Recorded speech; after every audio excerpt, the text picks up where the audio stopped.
อแคมบูเดียนาเรียนฟิตนาร้องnhờ chuông và để lên Facebook ទាំងអស់គ្នាកុំចាញ់បោកកាមេរ៉ា360ខ្ញុំចាញ់បោករូបថ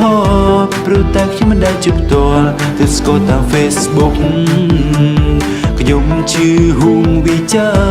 ព្រោះតែខ្ញុំមិនលងស្នេហាសម្រាប់កាមេរ៉ា360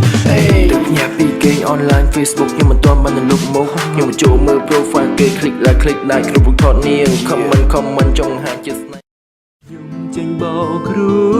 បថតព្រោះខ្ញុំមិនដែលជួបផ្ទា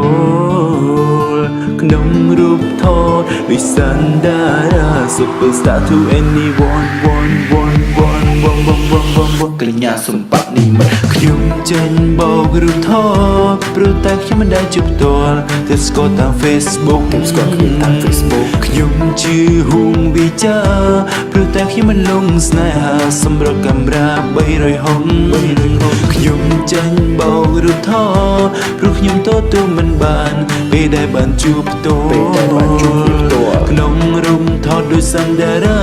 superstar to anyone បើសក់ពេលបានជួបផ្ទាល់គឺជាកញ្ញាសម្បត្តិនិមិត្ត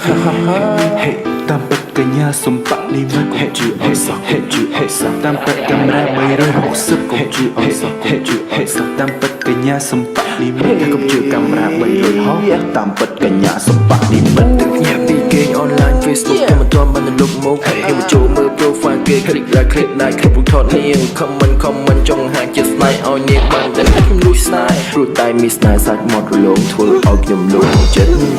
យើងពីរនាក់ពិតជាត្រូវគ្នាណាស់មើលទៅនាងដូចជាមានចិត្តបាក់ស្រុបមកលើខ្ញុំដែរពួកយើងស្រឡាញ់គ្នាមិនទាន់ដល់មួយខែខ្ញុំក៏បានណាត់ជួបគេទៅខាងក្រៅមិនពួងមិនទៀបមិនសមិនខ្មៅមិនធាត់មិនស្គរមកល្មមអូកាឡាតែមិននឹកស្មានថា